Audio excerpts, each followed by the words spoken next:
나는 작은 시골 마을에서 자랐다. 우리 마을은 인구가 얼마 되지 않아서 대부분의 사람들은 서로를 잘 알았다.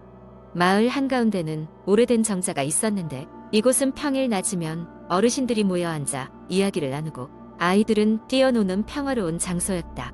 하지만 밤이 되면 대부분의 주민들은 정자에 가는 것을 꺼렸다. 어느 무더운 여름날이었다. 나는 서울에서 온 대학 동기들과 함께 우리 마을로 여행을 떠났다. 친구들은 시골 마을의 정취를 맛보고 싶어 했고 나는 마을을 자랑스럽게 보여주고 싶었다. 우리는 도착하자마자 짐을 풀고 마을을 구경하기 시작했다. 해가 좀 기울자 친구들은 정자에 가보고 싶다고 했다. 나는 잠시 망설였지만 그들에게 시골의 전설을 들려주고 싶다는 욕심이 들었다. 정자에 도착하자 이미 해는 산 너머로 저물고 있었고 정자 주변은 어둠이 서서히 깔리고 있었다. 나는 친구들에게 정자의 오래된 전설을 이야기해 주었다. 몇십 년 전 한 젊은 여성이 이 마을에 시집을 왔다가 어이없이 목숨을 잃었다고 한다. 그녀는 마을 생활에 적응하지 못하고 남편과 자주 다툼을 벌였다고 했다. 비극적인 그날 밤 여자는 실종되었고 그녀의 남편은 마을 사람들에게 아내가 그만 집을 나가버렸다고 말했다. 하지만 그 후로 마을에서는 이상한 소문이 돌기 시작했다. 정자 주변을 지나가던 사람들이 밤이면 여자의 흐느끼는 목소리를 들었다고 했다. 시간이 흐르면서 더욱 소름 끼치는 소문이 퍼졌다. 정자에는 여자의 영혼이 남아있으며 밤에 그곳을 방문하는 사람들에게 뭔가를 속삭인다고 했다. 친구들은 귀신이라니 말도 안 돼 하며 웃어 넘겼다. 하지만 동시에 조금은 흥미진진한 표정을 감추지 못했다. 그래서 우리는 조금 더 머물러 보기로 했다. 시골의 여름밤은 여전히 따뜻했지만 이상하게도 정자에 있을 때만큼은 한기가 느껴졌다. 우리는 서로 이야기를 나누며 시간을 보냈다. 누군가 조금 이상하다고 느끼기 시작했을 때 갑자기 정자 중심부에 서늘한 바람이 몰아치며 주변 공기가 급격히 차가워졌다. 나도 모르게 몸이 굳었고 친구들은 서로 얼굴을 마주보며 긴장했다. 그때였다. 정말로 잊을 수 없는 순간. 우리는 분명히 들을 수 있었다. 어떤 여자의 낮고 흐느끼는 목소리가 정자 기둥 사이에서 울려 나오는 것이었다. 왜 여기에 왔니? 라는 분명한 속삭임이었다. 순간 우리는 공포에 질려 뒤도 돌아보지 않고 정자를 뛰쳐나왔다. 어떻게 숙소로 돌아왔는지 기억도 나지 않는다. 다음 날 우린 어제의 일을 묻혀두기로 약속했다.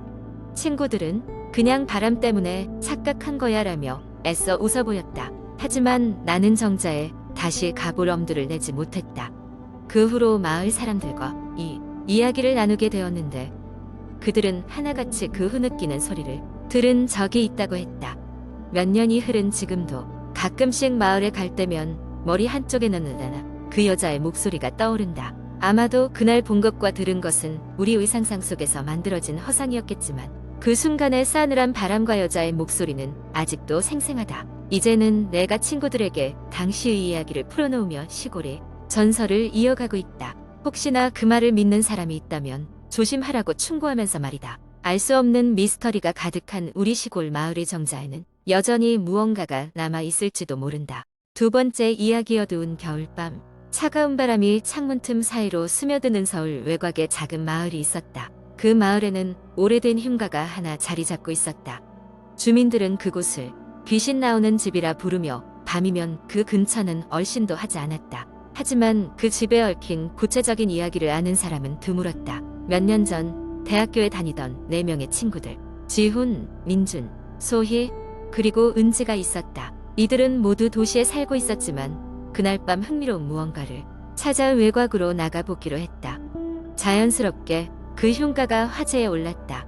호기심 많은 이들은 무섭다는 소문을 듣고 그냥 지나칠 수 없었다. 결국 4사람은 그곳으로 가보기로 했다. 흉가에 도착하자 낮고 허물어진 집이 어두운 하늘 아래 들이운 채 그들을 맞이했다. 마당은 발목까지 올라오는 잡초로 가득했고 집은 마치 긴 세월 동안 세상을 등지고 있던 것처럼 불길하게 서 있었다. 은지는 급히 돌아가자고 했지만 나머지 셋은 겁이 없다는 듯이 집으로 향했다. 결국 은지도 떨리는 마음을 안고 따라갈 수밖에 없었다. 집안은 한층 더 음침했다. 녹슨 문이 삐걱이며 열릴 때마다 지훈의 손전등 불빛은 청소되지 않은 먼지와 거미줄에 반사되었다.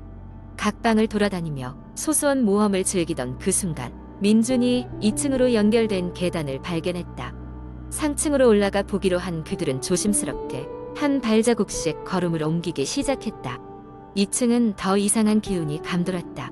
부서진 창문 틈으로는 싸늘한 바람이 스며들었고 고요한 어둠 속 공기는 점점 무거워져 갔다. 그때였다.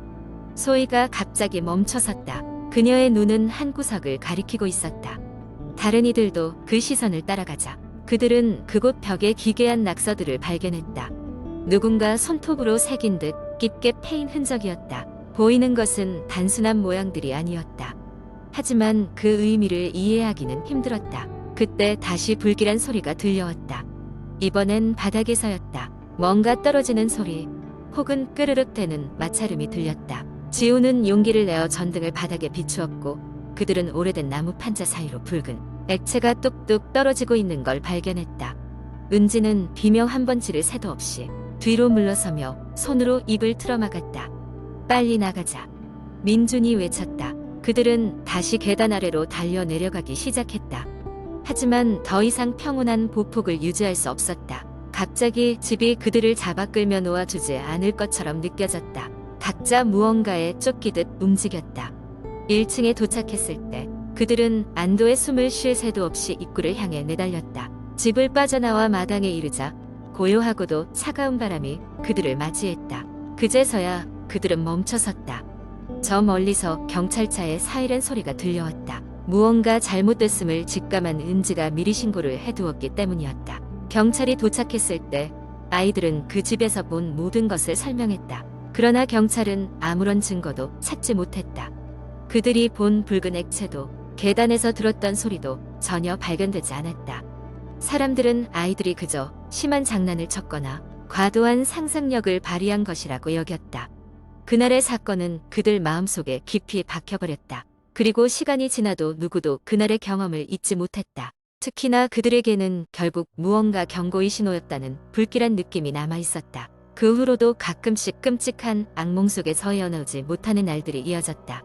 결국 그들은 각기 다른 길을 선택하며 다시는 그곳을 찾지 않았다. 그러나 마을 주민들은 또다시 누군가 그 집을 찾을 것이라고 믿고 있었다. 공포는 그렇게 계속해서 낡은 흉가 주위를 맴돌며 새로운 희생자를 기다리고 있었으니 말이다. 세 번째 이야기. 어느 날 나는 인터넷에서 우연히 한 커뮤니티에 올라옮긴 글을 읽게 되었다. 제목은 그때 그 집에서 있었던 일이었고 많은 사람들이 댓글로 소름 끼친다고 말하고 있었다. 호기심이 생긴 나는 글을 읽기 시작했다. 이것은 내가 몇 년 전 대학을 졸업하고 처음 취직한 회사 때문에 지방의 작은 도시로 이사를 갔을 때 일어났던 일이다. 처음엔 낯선 환경과 새로운 시작에 대한 설렘으로 가득 차 있었다.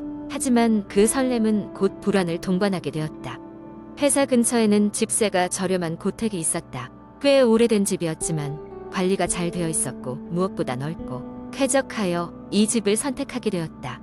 입주 첫날 집주인 할머니는 친절하게도 집을 구경시켜 주셨는데 그때 거실 한쪽 구석에 자리 잡고 있는 낡은 피아노가 눈에 띄었다. 피아노는 먼지가 쌓여 있었고 건반은 군데군데 벗겨져 있었다. 할머니는 그것이 이전 주인들이 버리고 간 것이라며 그냥 두라고 하셨다. 며칠이 지나고 본격적으로 새로운 직장 생활에 적응하기 시작할 즈음 나는 밤마다 이상한 소리를 듣기 시작했다.